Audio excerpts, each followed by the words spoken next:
Anytime you're ready. Thank you.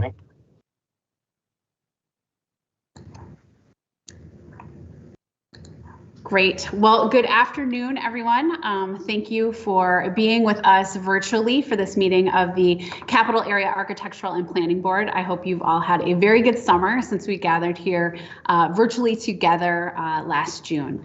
So I now call the meeting of the CAP Board to order.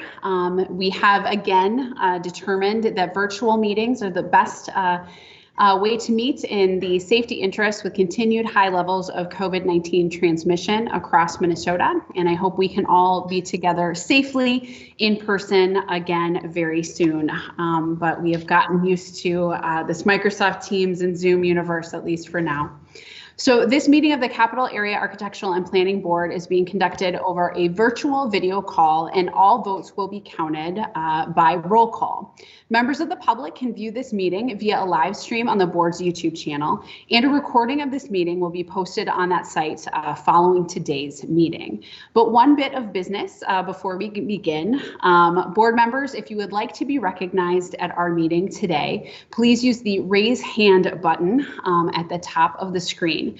Following the practice of our previous online meetings, we'll begin by determining if a quorum is present by conducting a roll call. Board members, after I say your name, please unmute your microphone, indicate that you are present, and then mute your microphone again. We will move, as always, alphabetically by last name. Dr. Kate Bean. Present. Alicia Belton. Present. Elaine Fink.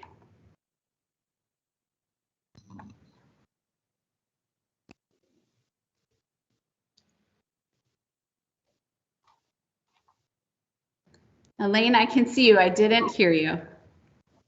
Oh, wait a minute, it was unmuted. Just one Oh, second. there we go. Yep, Okay. there you are. Okay. Yeah. Thank you. Representative Freiberg. Present. James Garrett. Present. Don Grundhauser.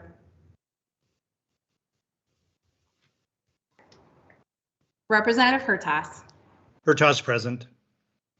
James McLean. Present. Senator Nelson.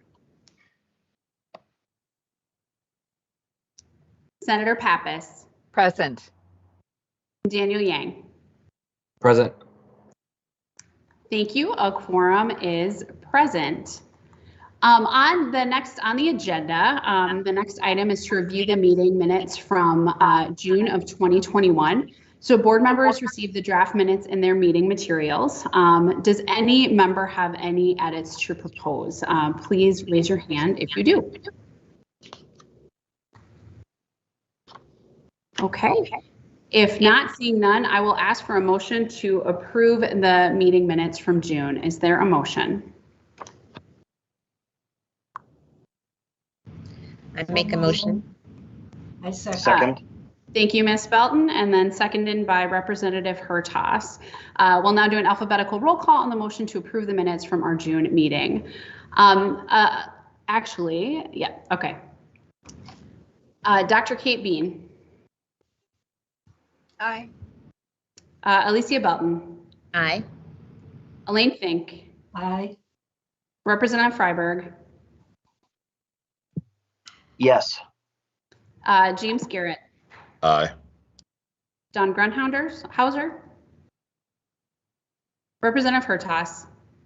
I approve the minutes, but there was a typo at the beginning. It made reference to the year 3013. I think it meant 2013. Good catch, Representative Hertas. That is a problem. So we will go ahead and correct that in the minutes.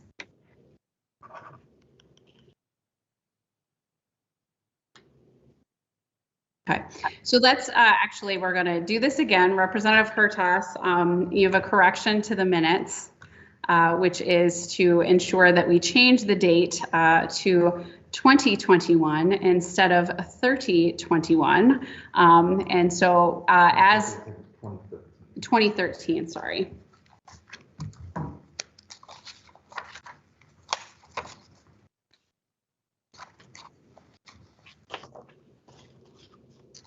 Where did you see that on the line? Serving since 3013. So we'll change that.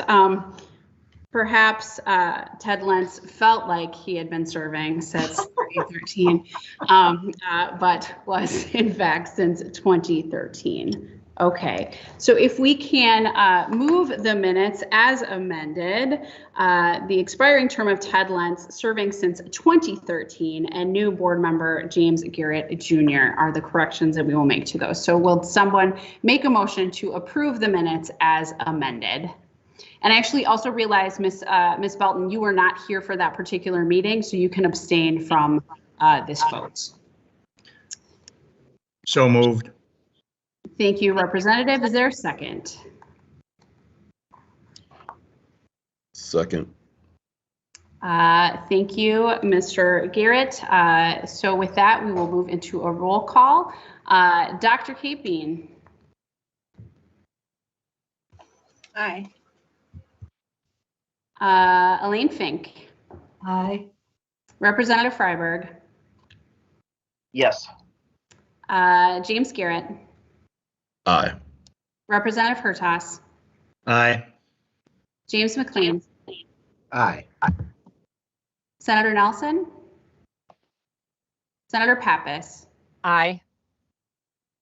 Daniel Yang. Aye.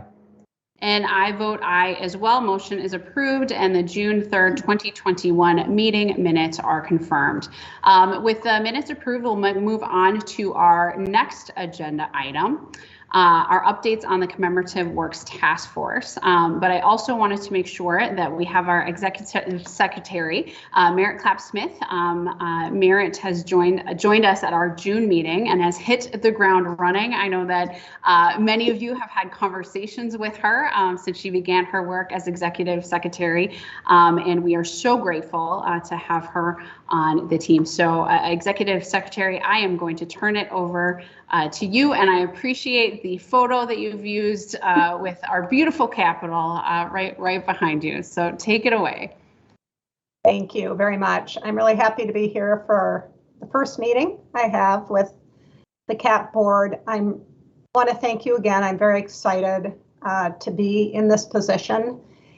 It brings together a lot of my different interests, and I just think there's lots of great work to do. And I'm honored to be able to carry forward the legacy that the Minnesota Capitol has serving the people of this state. So I just put here a little background, some interests, who knew. I do have a background in planning. That's what my degrees are in, and I've spent my career practicing planning. I am a lover of St. Paul and cities. I also love the outdoors and gardening and buckthorn removal. Everything related to the St. Croix River, where I spent a lot of my life. So I love the combination of kind of the buildings and community that are just within the state capital area and the natural areas as well. Who knew? Oddest job I ever had was tracking schedules for Japanese shipping containers. And all of it was in Japanese characters, so I just had to make be really sure that the characters of the ship matched where it was going to. And then my great-great-grandfather's statue is in the rotunda. He was General John B. Sanborn. So I do have relatives who have been around here a long time in this state, some with good legacies and some with not such good legacies. Next.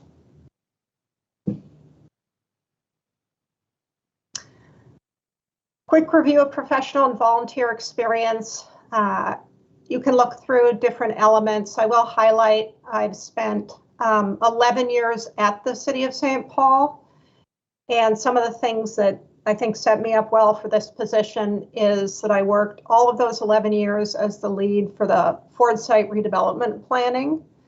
And so it's the Sears planning, which Peter Musty is doing a wonderful job of leading. That's very familiar to me, and I look forward to supporting him in that role. I've worked on parking standards, neighborhood planning, in commercial corridors, worked with many, many, many consultant teams. And through my time at the city, I built relationships with dozens of agencies and regulatory entities like the watershed district we have here today and nonprofits. And I think those relationships will be really important in this position as well. I most recently came out of a 1.5 years as an independent consultant, and that was really fun, but I'm very glad to be back in a full-time position and working with you. I have a lot of experience as a volunteer on boards, and so the idea of having this position and working with a board is a really great fit as well. So it's just a good culmination of lots of things I've done in my career, and glad to be here. Thank you. Thank you so much, Merritt, and I'm really glad that you gave us just a little bit more introduction of yourself. We're so grateful to have you here, and it is the attention to detail, like tracking Japanese shipping containers, where, I think just speaks to your many talents in being in this role. So we are excited to have you and can't wait until we can be all in the same space together and building relationships and just excited to have you on board. So thanks so much, Merritt. So we are going to move on to our next piece here. So in June of 2020, the board acted to establish 2 task forces to provide recommendations on developing a process for public input on the monuments, memorials, and works of art here at the Minnesota State Capitol. While each of the groups still have a little bit of work to do to wrap up before we receive their final reports, both task force chairs, I'm excited to say, have joined our meeting today to provide an update on where the work stands. We will hear first from Carl Crawford, who has served as chair of the Public Engagement Task Force, which was tasked with creating a space for members of the public to share experiences about the Capitol, what the Capitol means to them, their feedback on the monuments, memorials, and works of art on the Capitol grounds and in the interior of the state Capitol. And I wanted to just acknowledge also the folks who were part of these task forces, because I think we had some pretty incredible groups of folks who stepped up to serve in this moment. So, of course, Carl Crawford was part of the Public Engagement Task Force, Alicia Belton, Gita Gay, former Senate Majority Leader, Amy Koch, Ted Lenz, Ka Oscar Lee, Associate Justice Ann McKegg, Maria Isa Perez Hedges, Commissioner Alice Roberts Davis, Dr. Angel Smith, Mayor Tom Stein, Senator Patricia Torres Ray, Representative Dean Erdahl, and Christina Woods. And so we just wanted to publicly just lift those folks up. We will, of course, again, as we thank them for their work as their final reports come in. But I just wanted to share a little bit about the people who stepped up to serve, because I think our task forces really look like Minnesota, and that was an important part of this work. So, Carl, I'm going to hand it over to you, Mr. Chair, to walk us through your work over the last year. Thank you. Good afternoon, Lieutenant Governor. Good afternoon, representatives and senators of the CAP board. I am delighted to report back on the work that we've done. As you saw from the list of folks that were involved, just a really dedicated group of people that really gave their time and energy to ask really simple but tough questions. And we learned a lot from our community, and we're eager to learn even more. So part of the work that we did is our charge was to ask the public what the Capitol means to them and solicit that feedback and be able to deliver that information to the CAP board for use in the future. And the next slide, one of the things we really discovered was how many people actually had not come to the Capitol. And we realized that many have come for either a field trip or a protest or other opportunities at the Capitol, but for many, they did not see this as an opportunity, as a space, as their house. And we really got a lot of really great input that I look forward to sharing with you a little bit later on. Our process, we had 4 meetings, 25 focus groups, and I'm so proud that this group continued this work under a pandemic. We were able to meet online, and we could not have done this, and I'd be remiss if I did not thank the amazing staff that helped us achieve this goal. And we realized too that the people's description of the Capitol varies. A lot of really emotional testimony we received from some of our veterans of how important the Capitol space was and is. And keep in mind, I won't go into detail, but just the historic events that happened throughout the past year and how it shined another light on how important the Capitol is, our state Capitol is to Minnesota. Next slide.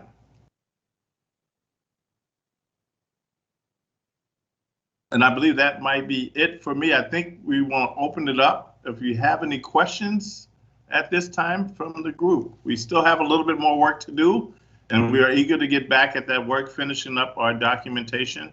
But what a thrill it has been to learn more about the Capitol and the amazing state that we live in.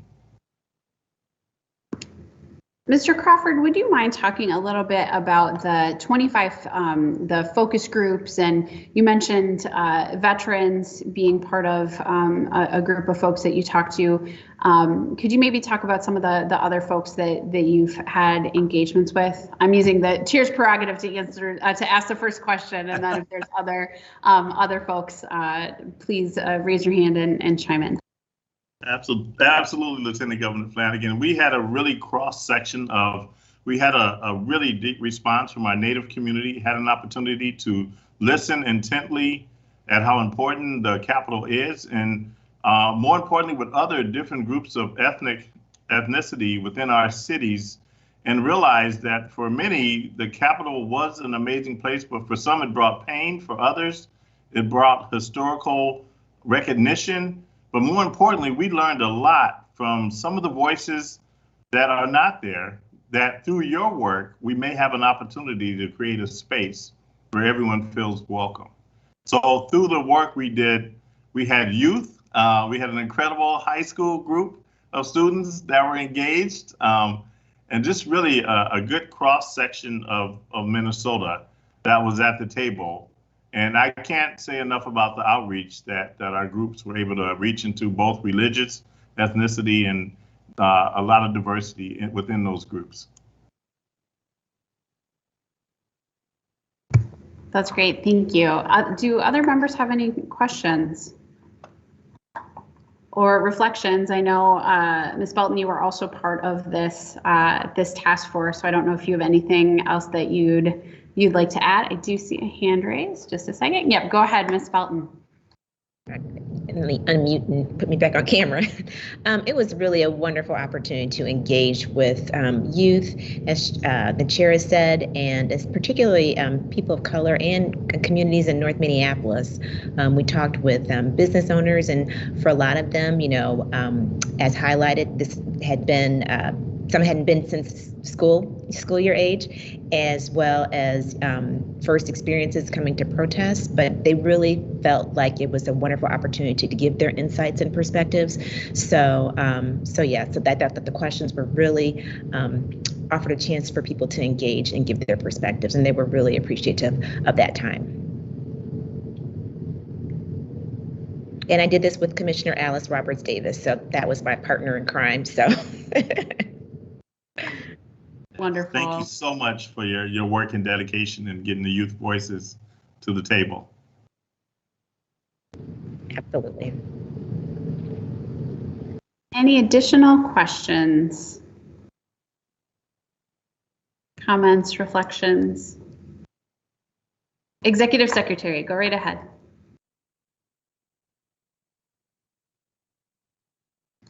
You are on mute.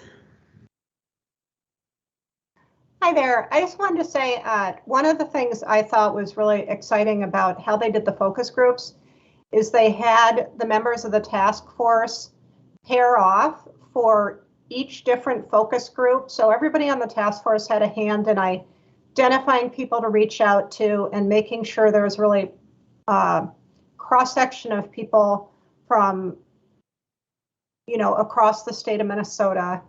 And I think the focus groups then were very meaningful to have that hands-on touch and facilitation from the task force members. And just want to let you all know the report on all of the feedback that was gathered is nearing completion. It was, as you can see, 340 surveys, 25 focus groups. It's been a lot of information, but we have someone putting that all together. And so when the report is ready, that will be released. Thank you.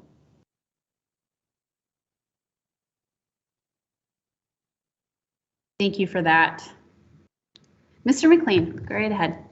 Just a quick question, and I apologize. I know you read off the membership of the group, but I was just curious if the Minnesota Historical Society was engaged in this process at all, and also just a broader question, something I should know, like how does the CAAPB board work with or relate to the Historical Society? It seems like they have kind of already a kind of an important role in public engagement around a lot of the same things that we pay attention to. So I was just curious how they kind of fit into this picture.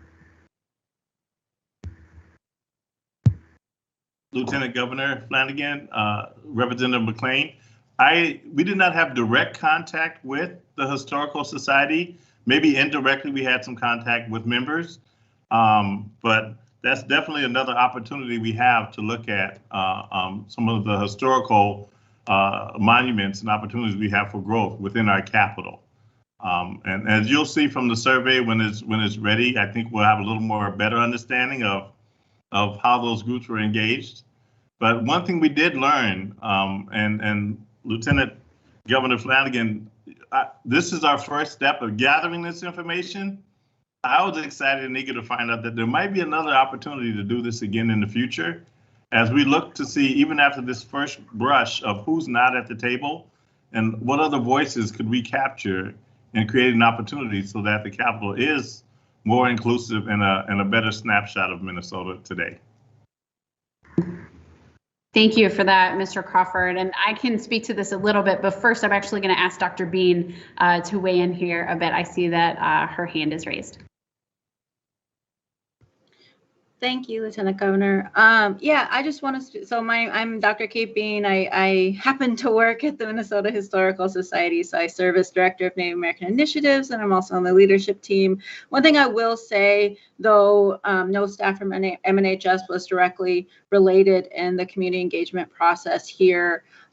We were informed along the way, and we also tried to support in terms of, we had a series of programming called Shared Spaces and Public Places. And during that programming, we would share the links to the CAAPB board and to where people could go to give comment in order to make sure to share that information out to the public as much as we could as well.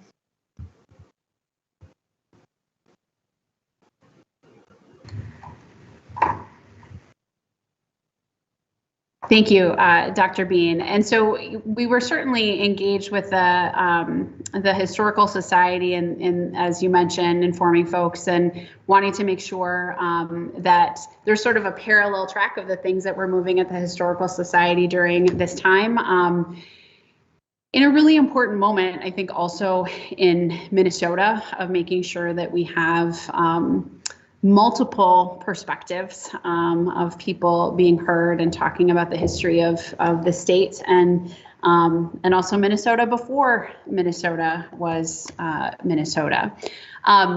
Our formal relationship with the Historical Society and the CAAPB board, we work very closely with David Kelleher and the Historical Society. They certainly have a separate governing board, but there's quite a bit of overlap in the work that we do. I'm not sure, Executive Secretary, if you'd want to speak to that a little bit more, or if Mr. McLean, you feel like you have enough information or how to best be helpful here. You feel good? Okay, great. Mr. Crawford, do you have anything else to add here? Yes, Lieutenant Governor Flanagan. One last thing I'd like to share is that's not on the PowerPoint is we actually had our questionnaire made in different languages so that we could reach out to either a farther population. And I thought that was ingenious, as that came directly from our group as they were interacting with community and said, we really need to have this within that culture's language so that folks are going to feel comfortable and really see that they belong in this process. So in closing, I'd just like to say how honored and thankful I am to have this opportunity to work alongside you and to work with a remarkable group of folks and excited Minnesotans that are looking to make the Capitol as accessible and meaningful to everyone involved. Thank you. Thank you, Mr. Crawford. I really appreciate it. And I especially appreciate that you are coming to us from Duluth, and that there are multiple members of the task forces who are not just located in our capital city, but truly a reminder that the Capitol and the spaces around the Capitol are for all Minnesotans, not just folks who are in St. Paul on the regular. So just really appreciate that. And of course, your continued leadership with the Human Rights Department in your role in Duluth as well. So Chimigwech, thank you so much. And we look forward, of course, to reading and reviewing that report, and we're excited to dig in when that becomes available. I will say that this translation piece, just to make a note, is something that just generally, I think the state of Minnesota is doing a much better job of. We have a ways to go across the state and agencies, but this is one of the things I think that really came out of making sure that people had access to information through a public health perspective and otherwise, and these should become part of the best practices that we use moving forward to ensure that all Minnesotans have access and can share their thoughts, opinions, and feedback with us. So thank you so much for that. So we now will hear from Dr. Gwen Westerman, who is the chair of the Decision Process Task Force. Dr. Westerman and the other task force members have been working very hard on reviewing existing policy towards recommendations on how to develop a decision-making process regarding the addition, alteration, or removal of monuments, memorials, and works of art on the Capitol grounds. I'd also like to, another chair's prerogative moment, take a moment to congratulate Dr. Westerman and just share with folks, if you didn't know, the governor and I named her Minnesota's Poet Laureate, and she is the first Native person to serve in this role, and one of my personally just favorite poets. So we're so excited to have you and in that role, but also so grateful for all of the work that you did to dig in on this. So Dr. Westerman, I will hand it over to you, but just briefly want to mention the folks who served on that particular task force. Of course, Chair Westerman, Jason Adkins, Dana Badgerow, Dr. Kate Bean, State Auditor Julie Blaha, Lindsay Dyer, Jessica Intermel, Dr. Eric Jolly, Jennifer Jones, Tish Jones, Representative Fu Lee, Commissioner Alice Roberts Davis, and Daniel Yang. So you see that there are also several members from the CAP board who served in those task forces as well, and we are appreciative of it. So Dr. Westerman, please go ahead and give us an update. All right, thank you.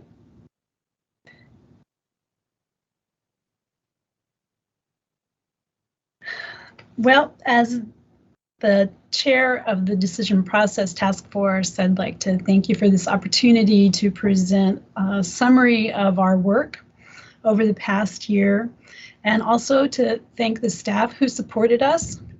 We couldn't have done this work without them.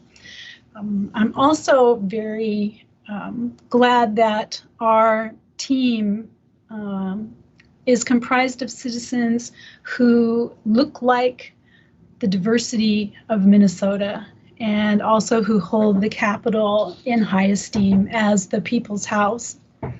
So our charge was to conduct a comprehensive review of the CAP board rules and procedures for commemorative works. One of the most evident gaps that we revealed right away was the lack of a process to remove a commemorative work. and added that into our investigation of the policies and procedures. We also wanted to be sure that plain language, excuse me, plain language was used in the policy documents so that everyone in Minnesota had access to that information, especially since there are museum curation terms, there are architectural terms included in our report.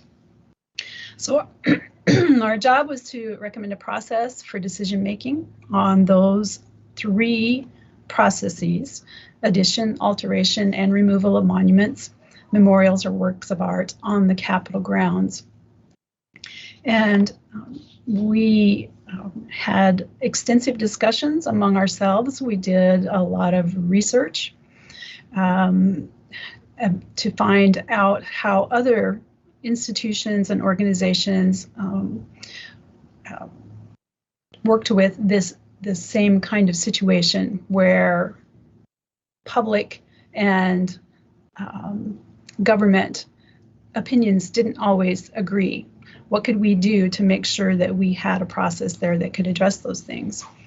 We also drafted some forms and wanted to make sure that people could have ready access to these forms, that they were simple and straightforward and could be filled out online or on paper.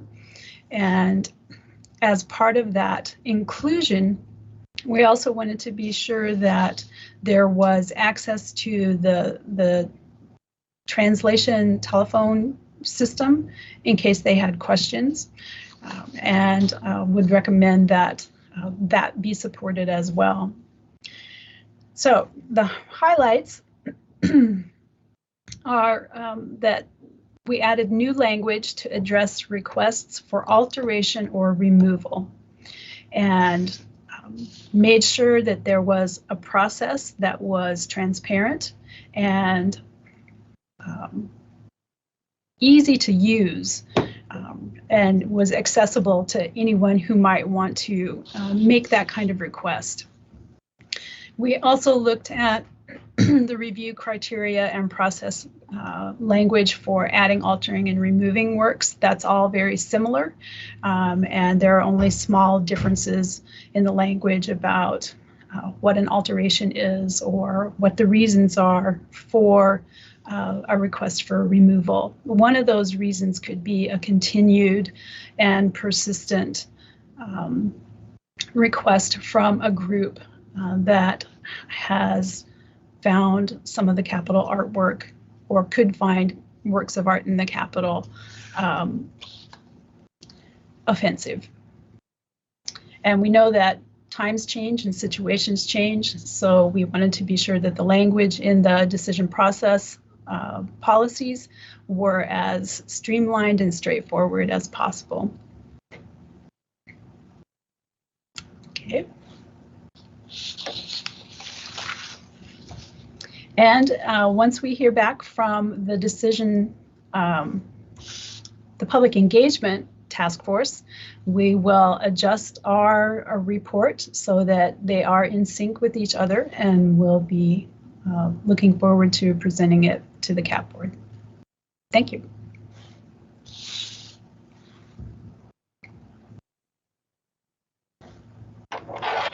Thank you, Dr. Westerman, for that update. I know that we will have the full report soon, and so if we're gonna, there's detailed questions about that. I don't think we're quite ready for that, but if you want to, if anybody has questions about the process itself, some of the conversations, or we've had multiple CAAPB board members who were part of that process. If anyone wants to just express any general reflections or that type of thing too, we're happy to hear it. So questions or reflections?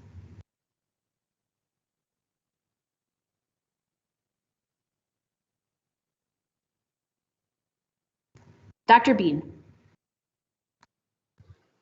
Thank you. Yes, I would just like to, you know, as somebody who was a part of this task force, I would just like to say that I really appreciated Dr. Westerman's leadership and her grace and the way in which she brought people together And there were so many different perspectives, people from so many different perspectives and backgrounds in the room, and to be able to have these productive conversations and to come to an agreement in terms of documentation, I think was really beautiful to see and is reflective of our state capitol. And so I just really appreciated this experience. Thank you. Thank you, Dr. Mean. Mr. McLean. Just a clarifying question. I was glad to hear that the work of the other task force, the public engagement, will kind of inform this group's work. But I just clarifying, will there still be two separate reports at the end of each of the processes, or is the idea to have one combined report from the two work groups? That's a great question, Mr. McLean. There will be two separate reports.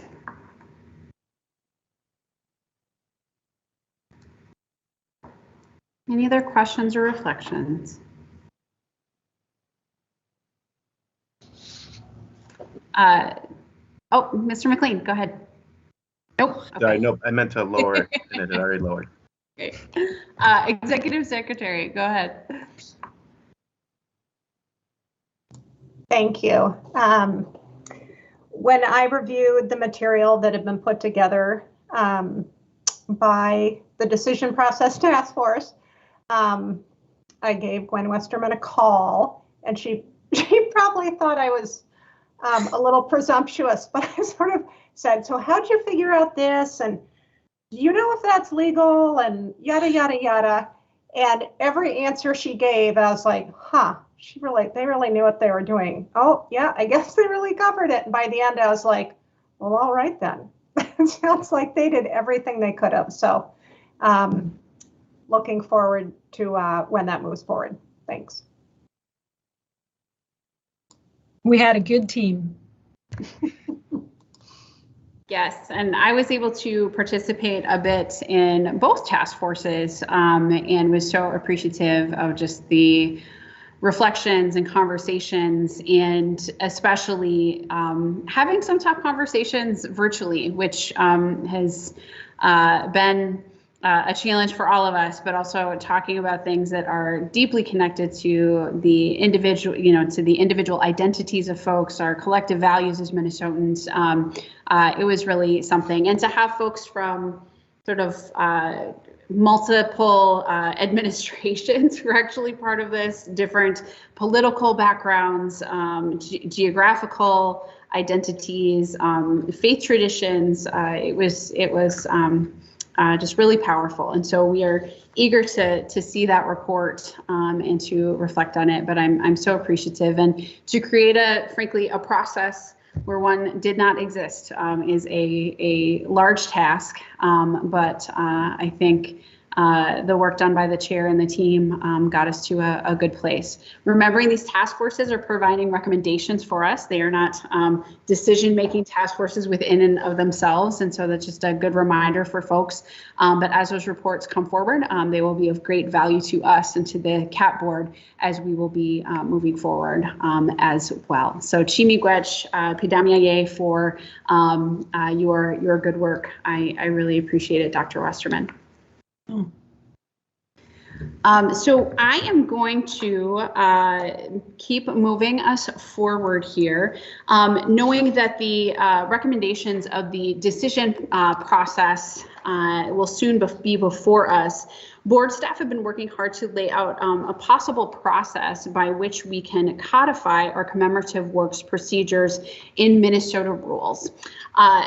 Merit has laid this out in the commemorative works update and next steps, and you also received that in a memo in your packets ahead of the meeting, and it's been posted online for the public. I'm going to hand it over to our executive secretary to walk us through this, through the rules process, and we can answer any questions that you might have. But these task forces were brought together in a moment where we needed to develop a process where one didn't exist. Also hear from Minnesotans about their experience at the Capitol, making sure that their thoughts and opinions and feedback and identities were reflected in the work that we're doing, and now can formalize that a bit more. So Executive Secretary, I'm going to hand it over to you to walk us through the rules process. And again, members, remember you have these materials available to you, and for the public, they are available online.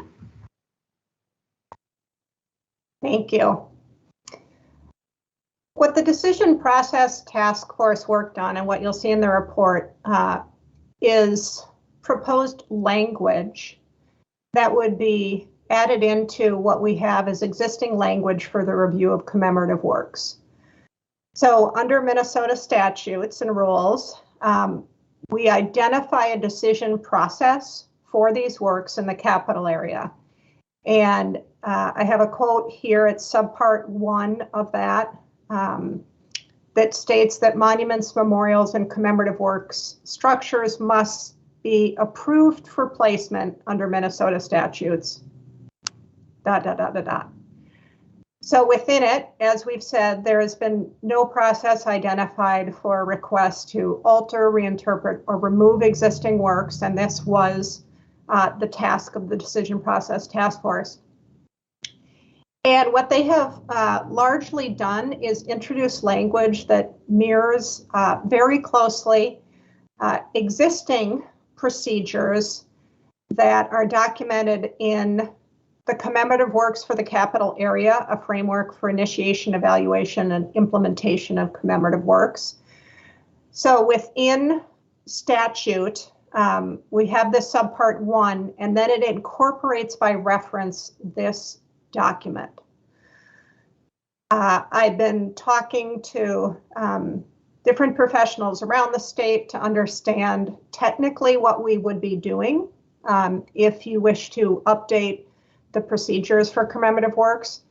And what it is an update to existing rules. So it is a rulemaking process that needs to be gone through in order to make these updates. And in this case, what we will do is we will take the rules as they previously were in this reference document, and we will add them into that subpart 1 so that the entirety of the rules and procedures are within that rulemaking document. So I've had a very fun, fast, deep dive into Minnesota state rulemaking, which is a task force has not looked at it for accessibility or ease of use. So I've been learning a lot, but I have mapped out the steps and I'm going to go through them with you now. I tried to make it as simple as possible, but they're very prescribed. So as of today, we're giving you an update on the task force work. To begin a rulemaking process, you need to prepare a statement of need and reasonableness, which was essentially done when the task forces were established by saying we don't have procedures to do all of the types of review needed, and that's what we wish to do. Starting in about 2 weeks, 3 weeks, we're going to open what's called a request for comments period. It's open for 60 days. And in this case, it'll really follow on the work that was done by the engagement task force over the preceding year, and open up another opportunity for comments. We'll probably focus that with just a few questions that would complement things that we've already heard or hone in on things we want to understand a little bit better. And that will be advertised through the Office of Administrative Hearings website. More information to come on how to access that and get the word out to people. Then at our next meeting as a board, which we're scheduling for November 18th, because it sounded like that worked for everybody or most people, you're going to hear those 2 task force reports, or we'll talk about the 2 task force reports, which includes reviewing the draft rules. Now, we intend to send out those reports in advance of the meeting so that you have some time to look at them in detail and consider them. Next step will be that we revise and finalize the proposed rules based on the public comments we've gotten in, input from board members, other staff, the state. And then we will publish a notice of intent to adopt. This is where you issue the proposed rules language, and then there are 30 days for formal comments leading up to a public hearing. And we have another 6 more steps to go through. The public hearing is hosted by the CAAPB board, but it is attended by an administrative law judge. We've already had an administrative law judge assigned and committed to January 18th. And there will be some special rules for how that hearing is conducted based on requests from the ALJ.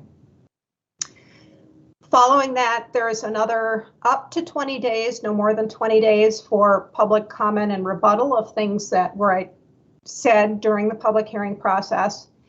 And when that closes, the administrative law judge will go off and they'll review all the material, everything put forward, and they'll prepare a recommendation for the CAAPB board.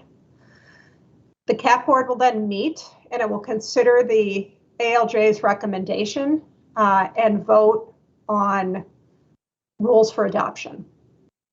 So the administrative law judge might suggest some language changes, in which case it would be up for your consideration whether to take all those as recommended or do something a little differently.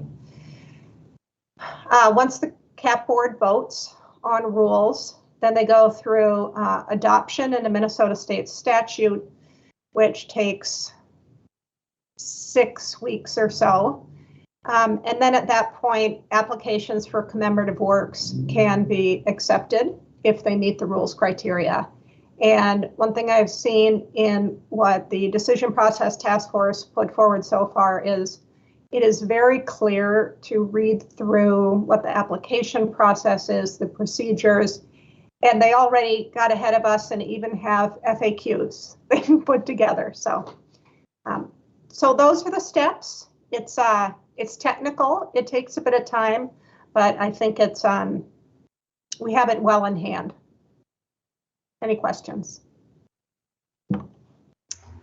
Thank you so much, Executive Secretary. I know that this was quite the introduction to your role with the CAAPB board, but also what is required to have a very thoughtful and thorough process that I think Minnesotans expect from us. So are there any questions regarding the rulemaking process from members?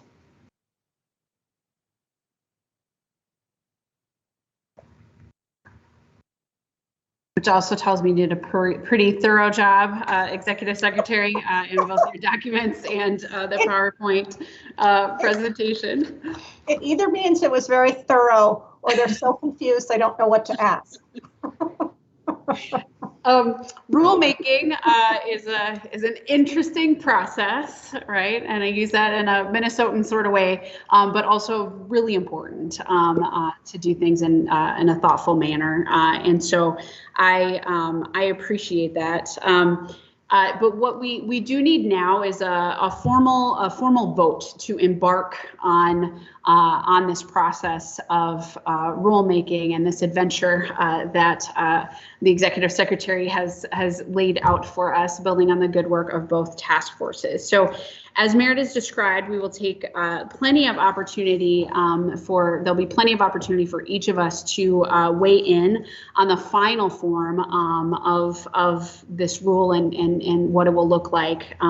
But would like now to just request a motion to embark on this process of rulemaking.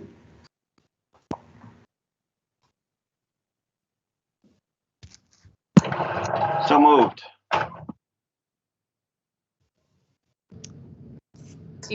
Senator Pappas, you have your hand raised. Did you have somebody moved? I was going to move it, but I'm happy to second the motion. Perfect. It has been moved and seconded.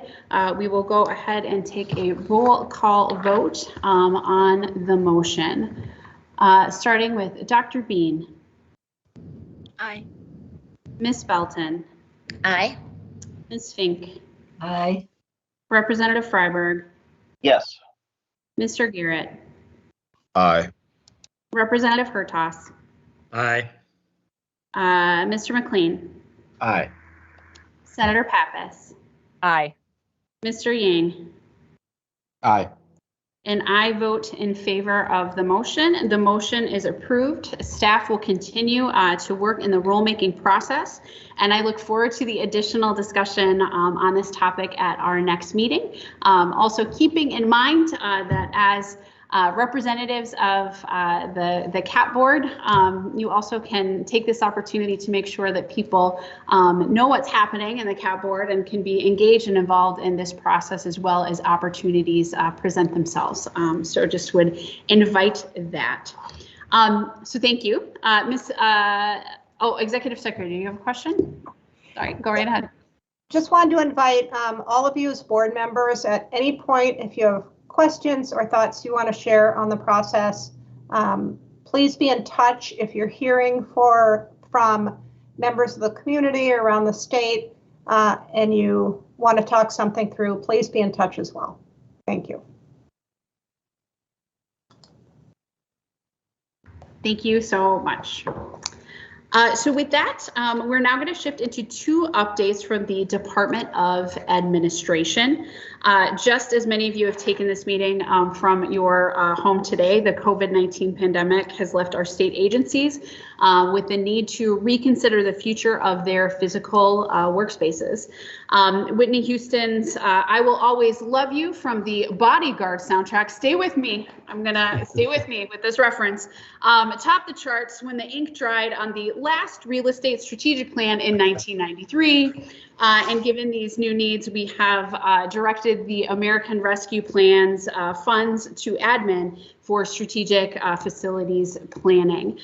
So I'm now going to hand it over to Wayne Waslawski with the Director of Real Estate and Construction Services at admin to tell us more. And thank you for appreciating my Whitney Houston reference. So please go right ahead. Thank you, Lieutenant Governor, very much, and members. Appreciate the opportunity to provide an update on something that we've long wanted to do, but have not had the funding to do it. So under statute, the Commissioner of Administration is required to regularly update the long-range strategic plan for locating agencies and follow the plan in assigning and reassigning space to agencies. As noted, the last plan was last updated in was completed in 1993 and last updated in 1995. Many of the plan was very useful. Many of the recommendations in the plan were implemented, but now it's long since been outdated and time to be updated. As mentioned, we've been looking to get funding for a while on this, but we were successful recently in securing some federal funds for this purpose. As Lieutenant Governor Flanagan mentioned, we obviously have a very significant changing landscape as far as our workplace and what our needs are. When the pandemic started, we started teleworking en masse in an effort to reduce COVID-19. And as a result of that, agencies are now considering what their physical workplaces will look like in the future, with many team members continuing to work from home or in hybrid capacity. Some agencies have already made the decision to reduce or consolidate or relocate offices. Such an effort should be strategically planned to ensure that the efforts meet the long-term needs of the state, including co-location where appropriate. The abrupt change in how work is being accomplished highlights the critical importance of having an up-to-date strategic plan for locating state agencies. This past summer, we issued an RFP to get the necessary expertise and assistance to complete the strategic plan. Firm CBRE was awarded the contract for this project. CBRE provides commercial real estate services across the globe and has assisted many states with similar strategic facility planning efforts. The planning will assess the current and projected space needs of state agencies, along with the capacity of existing state-owned facilities, and infrastructure. It also establishes design and location criteria. It will help identify needs for agencies to share space or to be near one another. The plan will additionally develop recommendations for ownership versus leasing. They'll also give the recommendations regarding a new building, new development on the Ford building site, and it'll also look at some of our aging buildings, in particular the Centennial Office building on the Capitol campus, and whether that building should be focused on renovation or if it should be, we should be looking at demolition and build new for that facility. It's important to note that it's an enterprise-wide plan, so it's across the state. It's our leased facilities that we have across the state, as well as our own facilities here on the Capitol campus. The scope includes parking and transit study for state-owned, leased, and street parking on the Capitol campus. Obviously, projecting what our needs are going to be for parking, giving a potential for a hybrid scenario. We just know those needs are changing significantly, and it's a good time to be evaluating what we think how best to meet future needs. Stakeholder engagement, importantly, the process will involve interviews, obviously, with state agencies, legislative and other stakeholder groups, including the CAP board, staff and advisors to obtain input and feedback on the strategic facilities plan. There will also be a public forum and opportunity for interested parties of the public to participate and provide input during the process. We're looking to get kicked off here in the next month in October, and we expect that it would be completed December of 2022. And with that, Madam Chair, members, I'd happy to answer any questions that board members may have. Thank you so much, Mr. Wesleski. Are there any questions from members?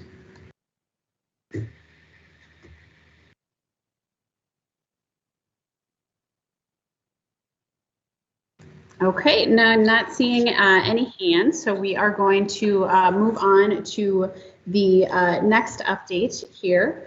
Let's see here. Sorry, I'm trying to notes here. Okay, on the Ford building. Yep, thank you. So I know, Mr. Wesleski, you have another update for us on the Ford building. As you may all know, the 2020 bonding bill included funds for administration to begin planning for the building's demolition. Since the board's approval of this process predates many of your membership, the executive secretary has also provided a memo with some background on past board actions that was included in your packet for this meeting. But Mr. Wesleski, I'm going to ask you to walk through the plan here. Certainly, Madam Chair. Thank you. So as noted, this past bonding bill, there was appropriation to do the design of the demolition for the Ford building as part of the first phase of overall site redevelopment.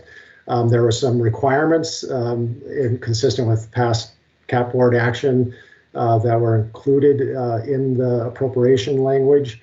It indicates before beginning design, we have to look at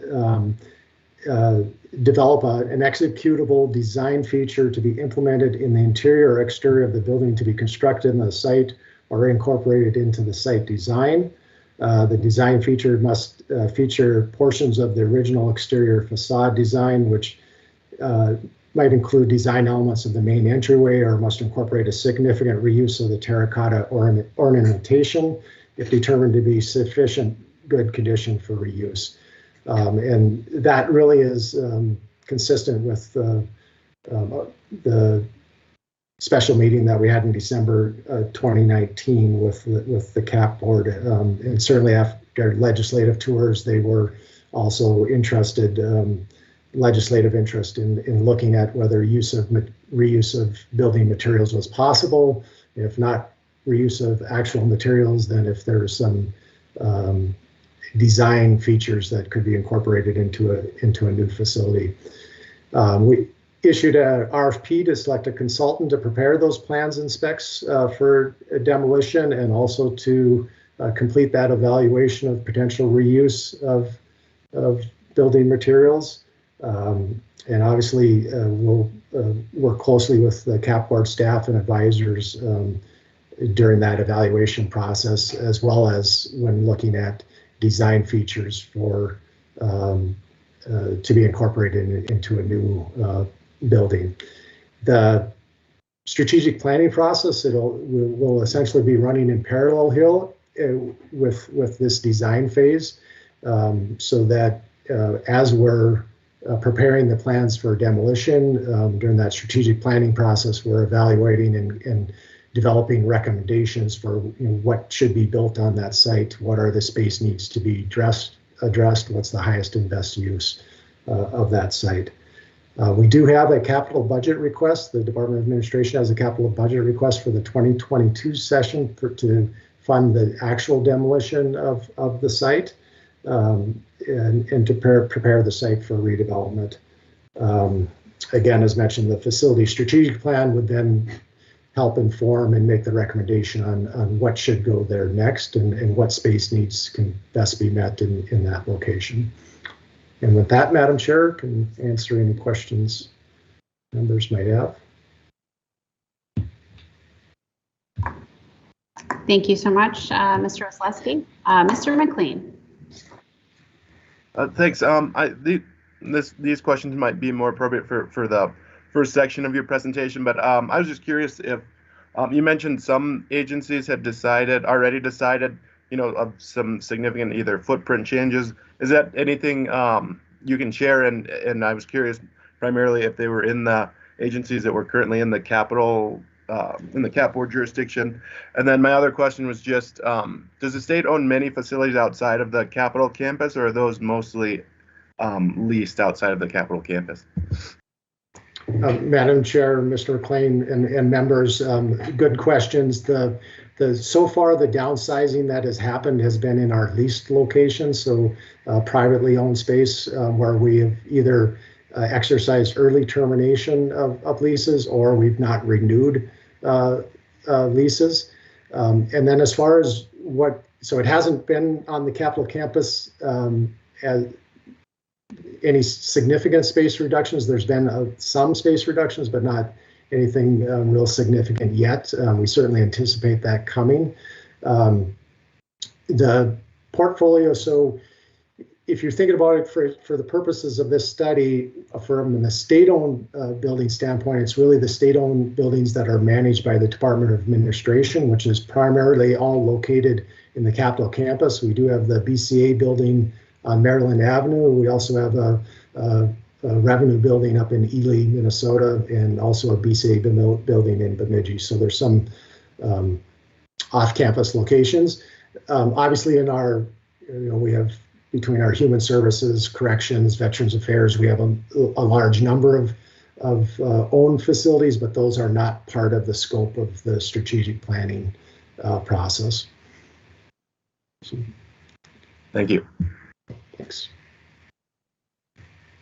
Thank you so much. I wanted to also just lift up Mr. McLean, and I can share that with you and the rest of the CAP board members as well. As we're talking about what work will look like and what our footprints will look like moving forward, we also have the work of the sustainability task force through the state agencies as well, which talks about a whole bunch of information on clean energy, reducing our footprint, paper use, fleets, that kind of thing. If that's of any interest to all of you, I think it is somewhat related, right, to this real estate issue as well. So I'll make sure that we send that report out to CAP board members as well, because I think that there's a relationship there. So with that, Executive Secretary, I'm wondering if you want to weigh in here a little bit too, with the memo that you put together for folks, or have some things that you'd like to share with us. Yes, thank you very much. So I've been coming up to speed reviewing history on the topic of the Ford building, considerations that have come before the board previously. And I put two main points in a memo to you that were included in this packet, and I've been in active conversation with Wayne and other members of the Department of Administration about this topic, and will continue in those. There's some inconsistency between a timeline for demolition that would proceed soon and where the CAP board left off in its December 2019 conversation and language in our comprehensive plan. And specifically, both of those, the comprehensive plan says clearly that there would be a number of steps to occur before demolition would be considered, looking at reuse of the site and the block, design competition for any new project, that those would precede building demolition. And in the December 2019 conversation, the note on this in the minutes from the board were along the same lines, that the board wasn't opposed to demolition, but that it expected there would be a number of steps to occur before demolition happened. Given those two items, I will have before me a request for the budget items from administration. I will have to comment on each one, whether the CAP board supports. And on this particular funding item, that will be a little challenging, given in particular the comprehensive plan language. So I am going to continue to talk to our friends at administration. I've also been talking to the attorney for the CAP board about any disconnects between those, and we'll come back to you with more information at the November meeting. But it's our goal, and I think we're headed that way for the CAP board and administration to work together really closely on this and other projects in the future, so we can try to find common ground as much as possible. Thanks. Thank you, Executive Secretary. I appreciate that. And in your role, we have asked you to get into the details. And so we certainly appreciate that. Look forward to the update and want to make sure that we are doing things in a good way, as always, here at the CAP board. Are there any additional questions for Mr. Weslowski?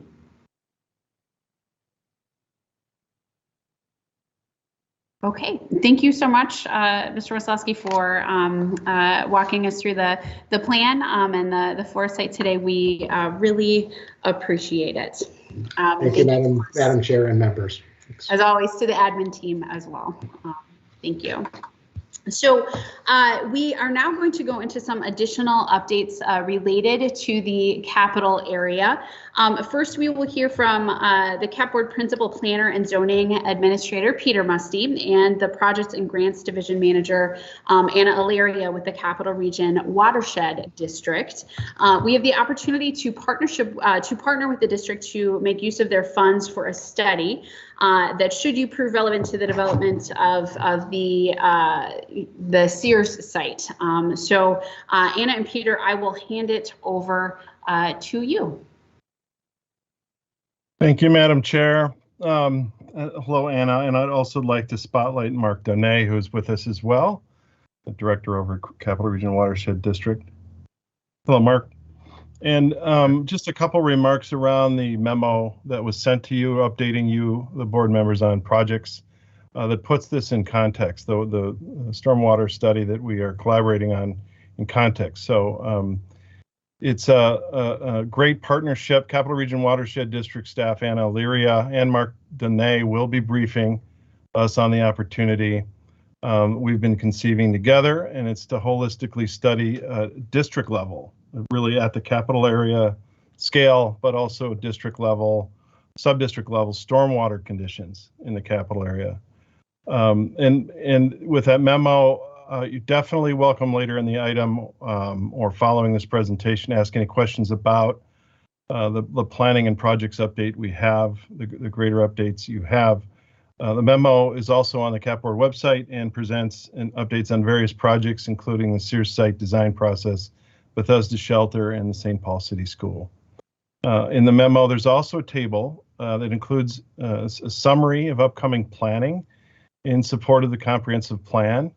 We're excited to get rolling with the Capital Region Watershed District because at least 4 of those planning tracks will benefit from the information this stormwater study will generate, including the Capital Mall design framework that will be helpful for commemorative works eventually, the Sears site redevelopment, of course, the Capitol Heights framework, which is really a small area plan that we owe to the neighborhood north of the Capitol, and the Capitol Rice corridor. There's some BRT planning for 2 corridors coming, and the Rice Street is marked for BRT in the near future.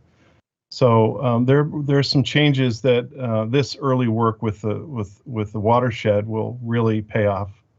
So with your permission, Chair, we'll ask Anna and Mark to introduce themselves, and then we'll move through the information they have before turning to questions. And at the end, we'll have a draft resolution of board support that we'd like you to consider acting on, which could be helpful as Mark and Anna turn to their board for funding for this study.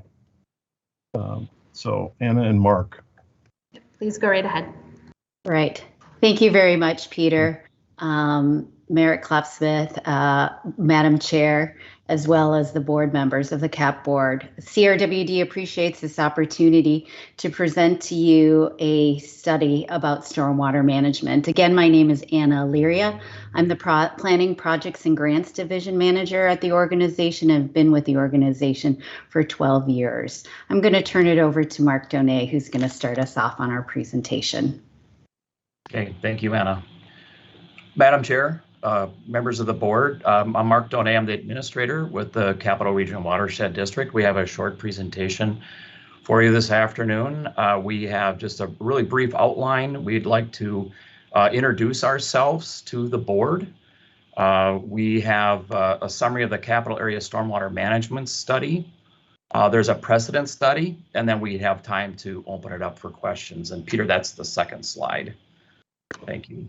And I'll go on to the third one now. Thanks. So just real brief introduction. The Capital Region Watershed District is a special purpose unit of local government. There are 45 watershed districts scattered throughout the state of Minnesota. Watershed districts are formed when there is some overlying concern with water quality and/or flooding. As you probably all know, water does not follow political boundaries. So a watershed district's boundaries are that of the natural hydrologic boundaries of that area. We have a watershed that's comprised of portions of 5 different cities. The city of St. Paul, Maplewood, Roseville, Falcon Heights, and Lauderdale. We're about 40 square miles. We have a 5-member board that's appointed by Ramsey County, currently at 20 staff, and our annual budget is about $10 million. So continuing an introduction of what we do for projects and programs, we own and maintain infrastructure. One in particular is the Trout Brook Stormwater Interceptor that runs from nearly Larpenteur Avenue all the way to the Mississippi River. It's over a 100-year-old tunnel that the district owns, operates, and maintains. Another big area of work for us is building capital projects. Those projects directly improve water quality and work to reduce flooding. We also regulate construction activities. So projects over 1 acre are required to get a permit, and those permits then involve stormwater management practices on those sites. We also do a lot of monitoring of the health of our water. We need to understand the condition and the quality, as well as doing efficacy monitoring on the projects that we build. We also communicate with and engage our community. We have a very diverse, probably the most diverse watershed district in the state of Minnesota. So working with and communicating with our community is very important to our work. And with that, I'm going to turn it back over to Anna to talk about the project. Thank you very much, Mark. We'll move on to the next slide. Thank you, Peter. Capital Region Watershed District and the CAP board staff propose to conduct an integrative, comprehensive, holistic stormwater management study in the 60-block capital area. We plan on applying that 5-point holistic lens that you defined in your 2040 comprehensive plan for the state capital area to this study. We will ensure that we consider and balance the impacts and benefits of stormwater management to healthy living, our communities and families that Mark has mentioned is very diverse. We want to also look at ways stormwater management can help define place and identity in our diverse neighborhoods. We also want to ensure there are multiple economic benefits to innovative stormwater management in the site, and also achieve other environmental and energy benefits through this project. So your comp plan requires us to consider these lenses in the early stages of planning and design, and we look forward to doing so. The Capital Region Watershed District also has a 10-year watershed management plan that we recently adopted in November of 2020. And our themes for the plan, which pervade many aspects of our wide range of work, align with those capital board's holistic lenses. So with that, we propose to conduct a stormwater management study that will provide a framework for sustainable, resilient, and multi-beneficial stormwater management on the district level throughout the capital area.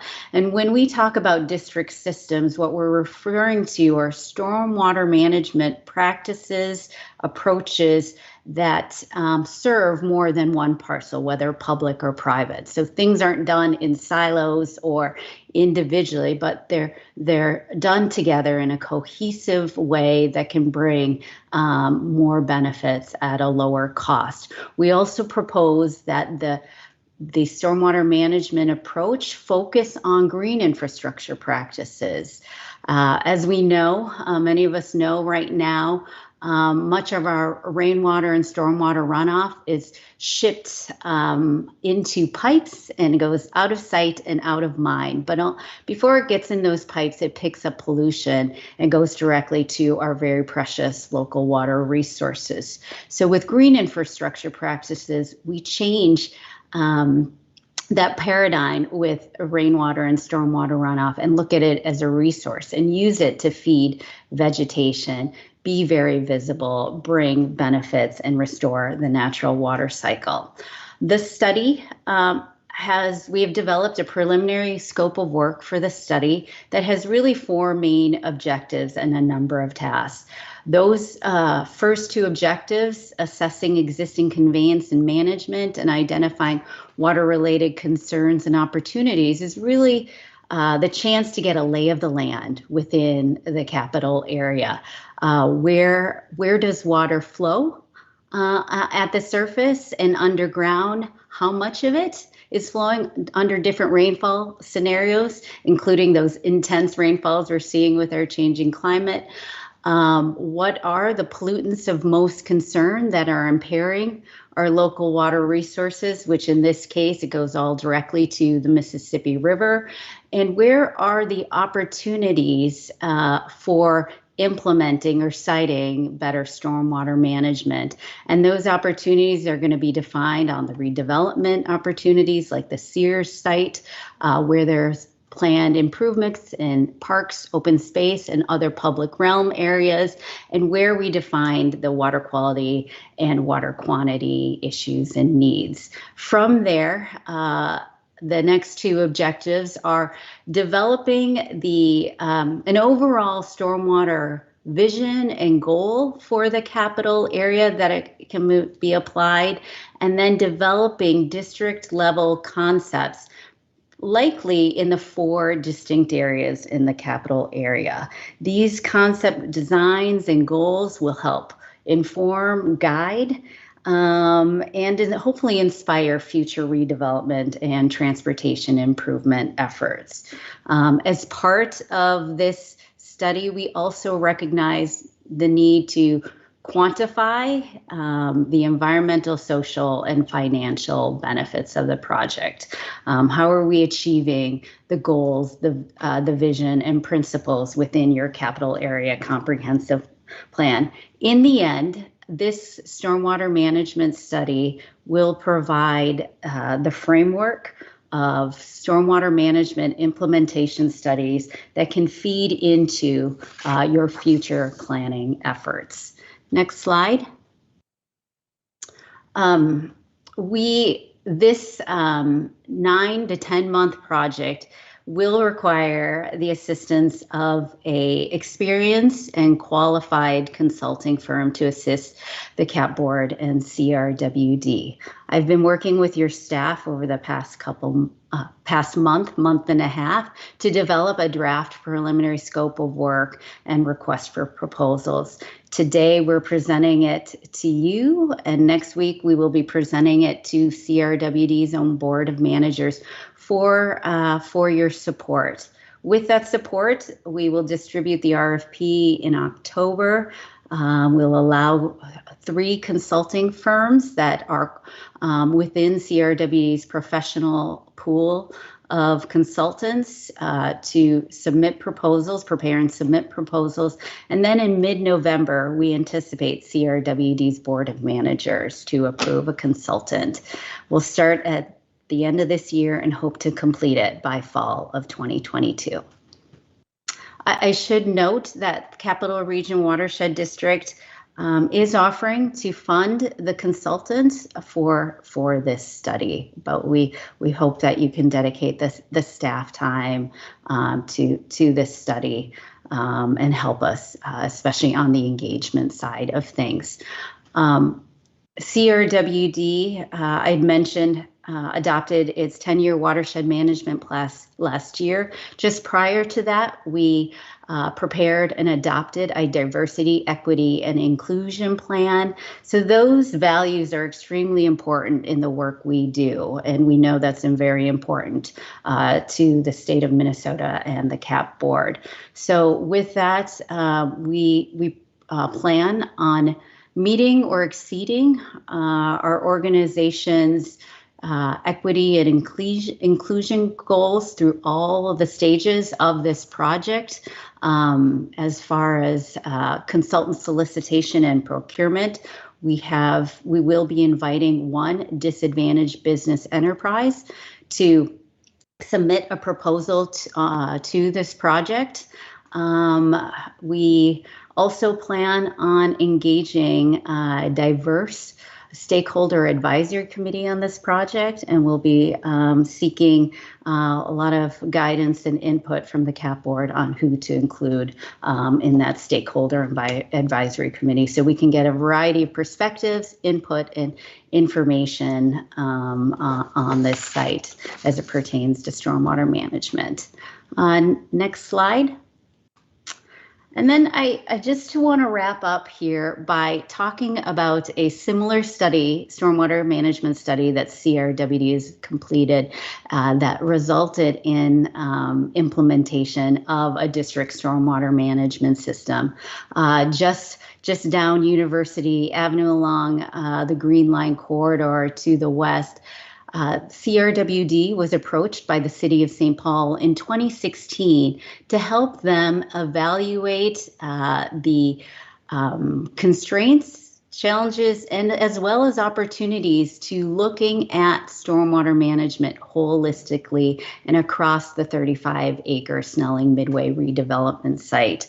Our job, our job at this site was to show the possibilities of using rainwater as a resource and how to do so efficiently, cost effectively, and with multiple benefits across 35 acres, even though the first phase of redevelopment on the site only involved about 1/3 of the area with the construction of the Minnesota United Soccer Stadium. So while the team was evaluating stormwater management just in the areas that they controlled, we looked at entire 35 acres and were able to show that it is feasible. And the team and the city of St. Paul built a district rainwater harvesting and reuse system that collects all of the rainwater from Allianz Field and has the capacity to receive runoff from future roofs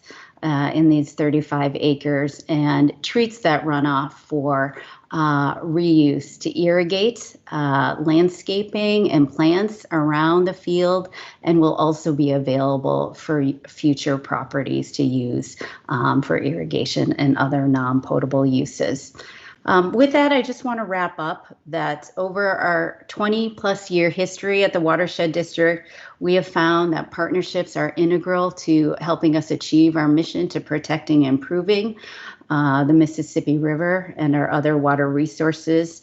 But we've also found that we can help our partners achieve their own visions and their own principles in their redevelopment, land use, and other projects. And we believe your four projects that are going to undergo some more planning work could benefit from early assessment and planning. So with that, thank you very much for this opportunity, Madam Chair, board members, as well as CAP board staff.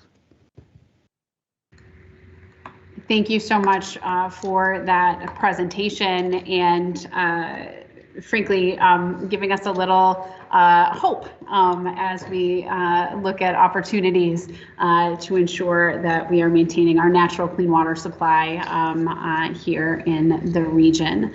One of the reasons why these folks have come forward is for an opportunity for all of us to work together, certainly. But we also need to help secure funding for the study from the CRWD board. And staff has suggested that we approve a resolution of support. It is included and printed on page 5 of the corresponding memo in your packet. It is also available to you on the screen. Mr. Musty, before we go any further, is there anything else that you'd like to add here with regards to the study or to this resolution? No, not at this time. I think availability to answer questions is really the for the board to answer questions at this time. The draft scope will be coming forward and is available to the details of the scope for the study is available. It will be available the next day or two when they release, when Mark and Anna release it to their board in advance of their meeting. Thank you. Any questions from board members?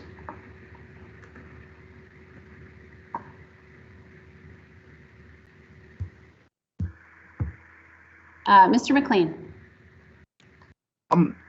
How are watershed districts generally funded? Is it all grants, or is there any kind of taxing authority or assessment authority? Does it come from the state or local governments? How does that typically work? Ms. Ilaria, do you want to take that question, or Mr. Deneau?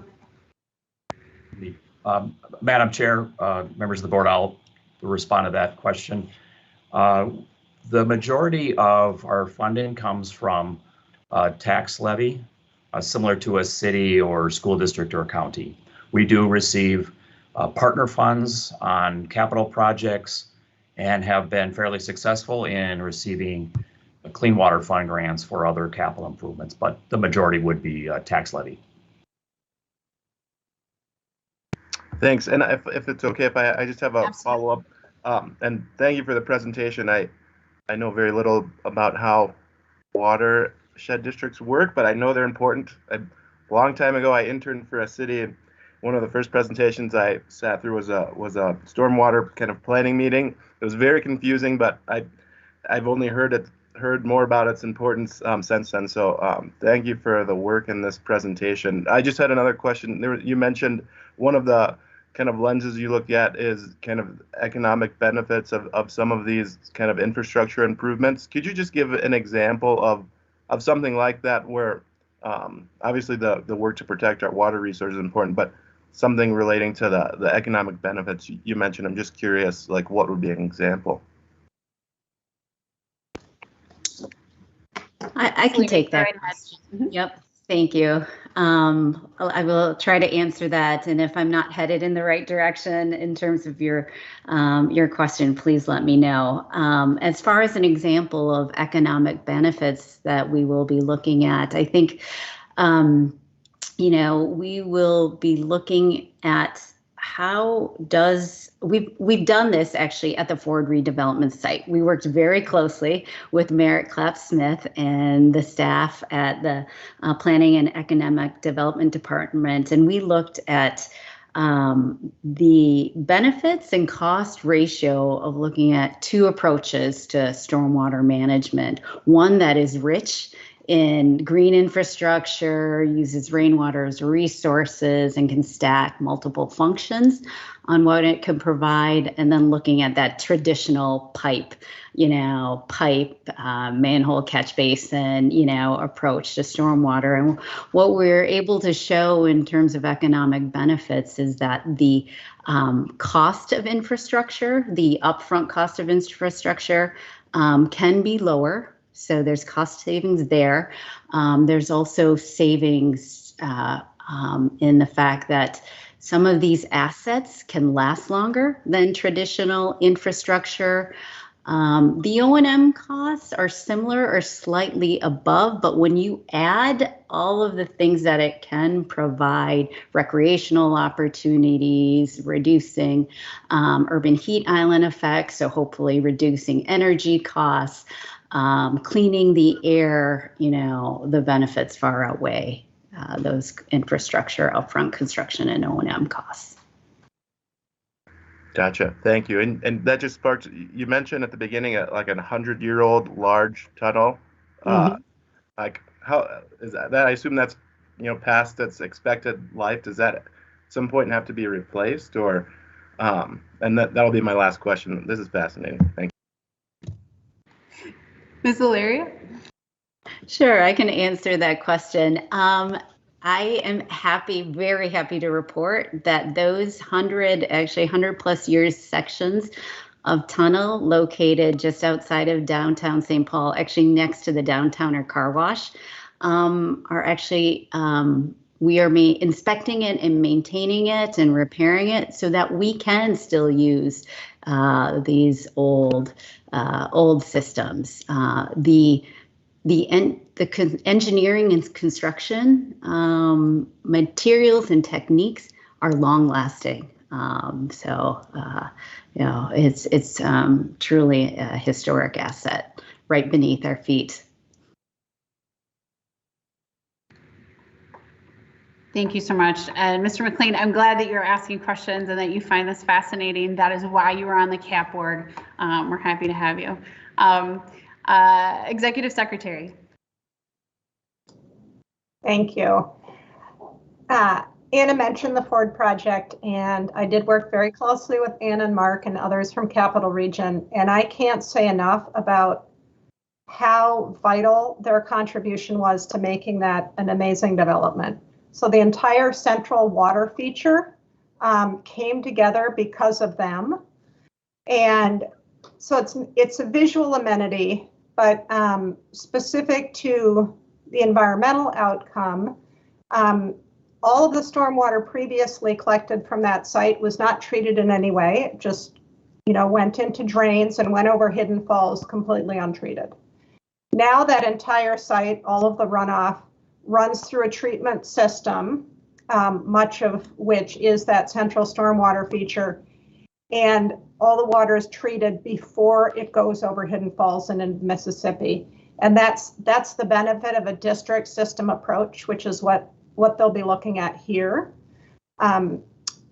Economically, for developers, as many of you may know, if you have a site, is it over 1 acre at this point, I believe? In the Capital Region water jurisdiction, you have to do on-site stormwater management. And that's a kind of a sophisticated engineering thing that you have to incorporate into your development. It comes with costs. But when you are able to do a district system like the Ford site, instead of each developer at a site confronting that and perhaps being intimidated by it, Instead, they're just told, no, it's okay. You can just put it into this pipe. So you just have to design this pipe and that's all you have to do. Because then it goes off into the larger system, which is doing the work that they otherwise would have had to do on the site. So I can't say enough good things about Capital Region Watershed, and it really is the good news, as the chair said. Thanks. Thank you. Are there any additional questions? Feedback? All right. Well, members, I would ask folks to take a look if we can put that resolution back in front of us. The suggested resolution language, you've had an opportunity to review, and it's right here. Are there any revisions that folks would have to the resolution or changes?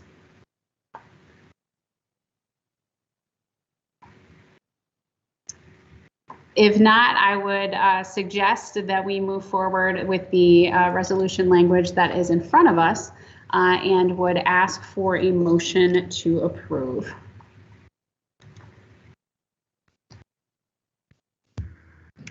I'll move approval.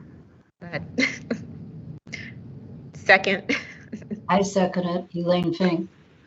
Perfect. It has been moved and seconded, and I will go ahead now and take the roll call. Dr. Bean. Aye. Ms. Belton. Aye. Ms. Fink. Aye. Representative Freiberg. Representative Freiberg. He fell asleep. I'm not muted. Mr. Garrett. Aye.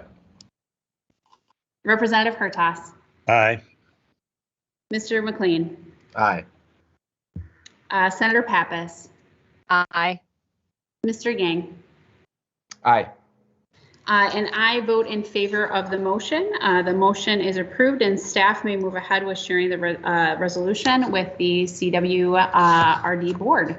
CRWD board. Thank you.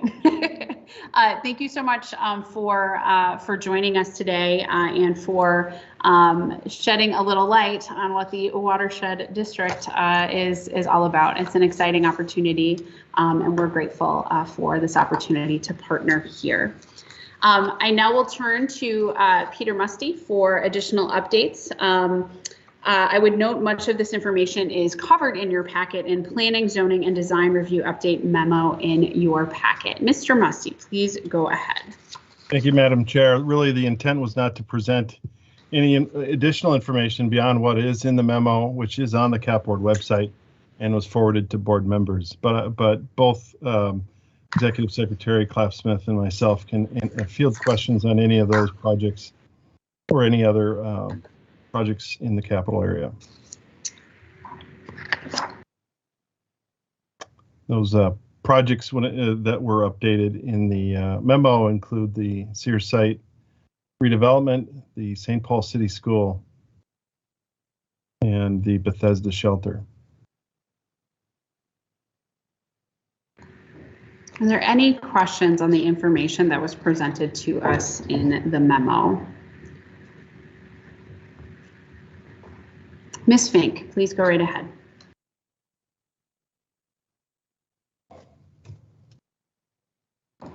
Please unmute yourself.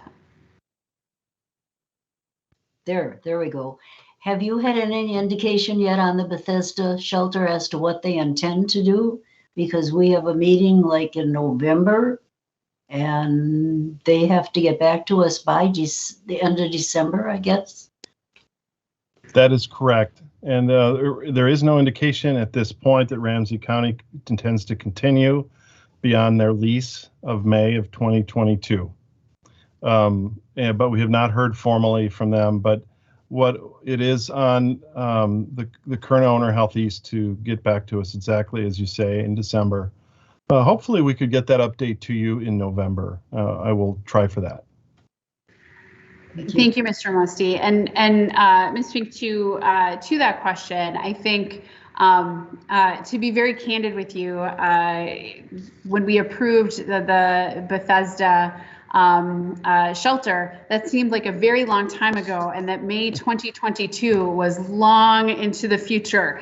It is coming up quickly around the bend. And so, Mr. Musty, if you would see if it is possible from mHealth Fairview to get an update for our November meeting. If not, we can certainly have that conversation in January. As the co-chair of the Interagency Council on Homelessness, I know that this will also be a place and space where we will certainly have some thoughts. I know Ramsey County will also likely need to talk and speak to the transition for our unhoused relatives who are living in shelter in that space and determine how to ensure that we are continuing to meet the needs of our relatives experiencing homelessness. So just want to flag that, and if you can bring that back to mHealth Fairview, and we will track on our side on the Interagency Council on Homelessness to make sure that we have a thorough update and plan for transition for the board moving forward. Ms. Fink, did you have any additional questions based on the memo? No, that I just wondered about that one. Yep, that's important. Thank you so much for asking, and we will absolutely follow up. Senator Pappas, your hand is Thank raised. you. I was just wondering if Mr. Musty could just highlight changes that are going on with the Sears design process. It's my understanding, I just heard this, that the focus will be more on housing and less on office space, which makes sense. Is there anything else that you wanted to highlight from this memo? At this point, just the pace at which we were working, and we are working with the community. Really the 4-point engagement plan that we put in place with you in March is going forward. We've met with probably 24 stakeholder groups and have listened to them. We have a survey rolling and look to really amp up the survey work, but also community-wide discussions when an iteration comes forward from the developer. They have appointed 2 new project managers that are focused on housing, an array of housing.